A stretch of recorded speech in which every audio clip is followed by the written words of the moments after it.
जा पाती, लेकिन मैं लंगड़ी हूँ। गुड़िया बेटी, क्या आपको भी बेर खाने हैं? हाँ मम्मा, मेरा दिल तो बहुत है, मगर मैं लंगड़ी हूँ। मेरी बेटी लंगड़ी है तो क्या हुआ, उसकी माँ तो स्वस्थ है। चलो आज मैं आपको बेरी के पेड़ पर ले जाती हूँ। आप भी जग्गू कुक्कू की तरह डाल पर बैठकर खूब बेर खाना। अब जल्दी चलो। फिर एक टोकरी में गुड़िया को बिठाकर मम्मा चिड़िया भी घर से बाहर चली जाती है। खट्टा मीठा बेर है, दिल कर रहा है इसकी गुठली भी खा जाऊं। नहीं जग्गू, गुठली नहीं खाना, बेर बहुत है, तुम बेर को ही खाओ। मैं तो कुछ बेर अपने घर भी लेकर जाऊंगा। कोको दोस्त, वो देखें, आपकी मम्मा भी इसी तरफ आ रही है, शायद उन्हें भी खट्टे मीठे बेर खाने होंगे। फिर मम्मा चिड़िया गुड़िया के साथ पेड़ पर बैठ जाती है। गुड़िया तो कई महीनों के बाद घर से बाहर आई थी, वो बहुत खुश होती है।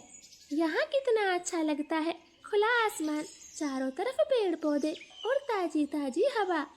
लो गुड़िया बहन, ये बेर खाओ, ये और भी मजेदार है। ऐसे वो तीनों गुड़िया को बेर तोड़ तोड़ कर खिलाते हैं। दूर छिपी हुई बुरी चील उन पर नजर रखे हुए थी। अरे वाह, एक साथ चार चार शिकार है, किसी एक का खात्मा तो हो ही जाएगा, बड़ी तेज भूख लगी है।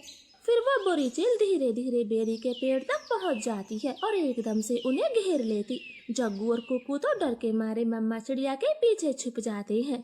सब ऐसे ही खड़े रहो, अगर एक भी भागा तो कच्चा चबा जाऊंगी, बड़ी तेज भूख लगी है मुझे। नाना चील जी, हमें जाने दे, हमारी जान बख्श दे, छोटे बच्चों पर रहम करें। नाना चिड़िया, किसी एक को तो अपना शिकार बनाकर ही खाऊंगी। चील उनके सामने बैठी थी।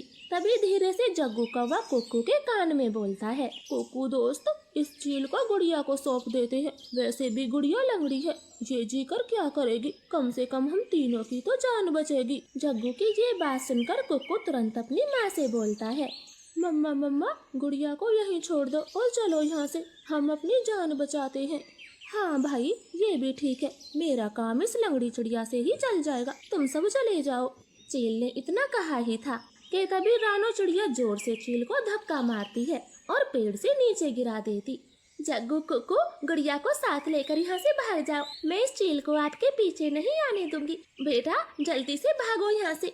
इतना कहकर रानो चील पर हमला कर देती है और जग्गू और कुक्कू टोकरी लेकर वहाँ से भाग जाते हैं। चिड़िया और चील में काफी देर तक लड़ाई होती है और आखिर में चील रानो को जान से मार देती है। मरगी, छोटी चिड़िया मरगी, मुझसे लड़ने चली थी, अब तेरा मांस में मजे से खाऊंगी।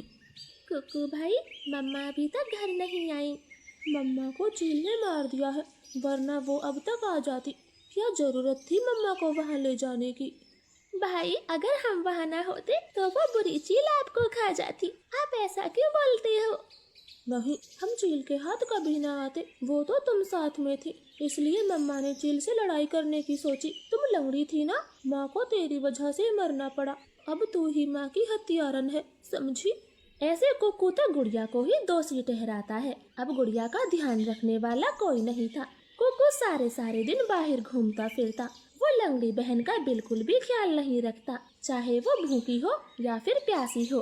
भाई, सुबह से रात हो गई है, आप मेरे लिए कुछ खाने को नहीं लाए?